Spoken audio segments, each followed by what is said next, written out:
সকালে সমস্ত বাসি কাজ করে স্নান করে তারপরে চলে আসলাম রান্নাঘরে। তা হ্যালো এভরিওয়ান, আশা করি সবাই ভালো আছো। তোমাদের আশীর্বাদেও আমি অনেকটাই ভালো আছি। বারটা ছিল রোববার।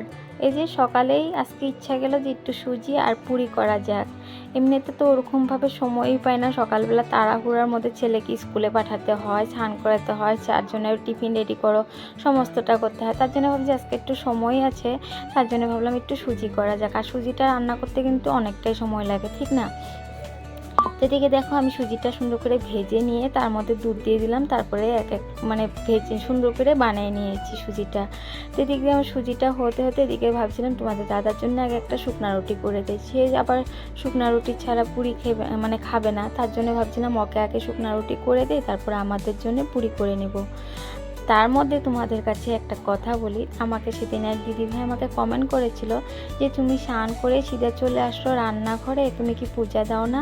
না দিদিভাই, আমি পূজা দিই, কিন্তু আমাদের কাকা শ্বশুর মারা গিয়েছিল, তার জন্য 1 মাস মতন আমরা পূজা দিব না, তার জন্য আমি 1 মাস পূজা দিচ্ছি না। আশা করি বুঝাতে পেরেছি তোমাকে। তো এদিকে দেখো আমার পুরিটাও রেডি হয়ে গেছে গিয়া, আর এদিকে সুজিও হয়ে গেছে গিয়া। তো এদিকে তোমাদের দাদাকে দিয়ে দিলাম খেতে, তারপরে নিজেরাও খেয়ে নিলাম। এদিকে ছেলেকেও বলছিলাম খেয়ে নিতে জন্য, ছেলে বলছিল একটু পরে খাবে। তো এদিকে খাওয়া দাওয়া করে তারপরে চলে আসলাম রান্নাঘরে। রান্নার মধ্যে ছিল চিকেন। প্রতিদিন রবিবারে কিন্তু প্রতি রবিবারে কিন্তু আমাদের চিকেনটাই হয় বেশিরভাগ। এদিকে চিকেনের জন্য আমি আলু, পেঁয়াজ, রসুন সব কিছু কেটে রেডি করে নিলাম, আর এদিকে মাংসটা আমি ম্যারিনেট করে রেখে দিয়েছি। আমার রান্নাতে কিন্তু আজকে সিম্পল মেনু, কিন্তু সিম্পল মেনুর মধ্যেও খাওয়াটা কিন্তু খুবই টেস্টি ছিল আজকে। কষা কষা মাংস, তার সাথে এদিকে বেগুনের চপ।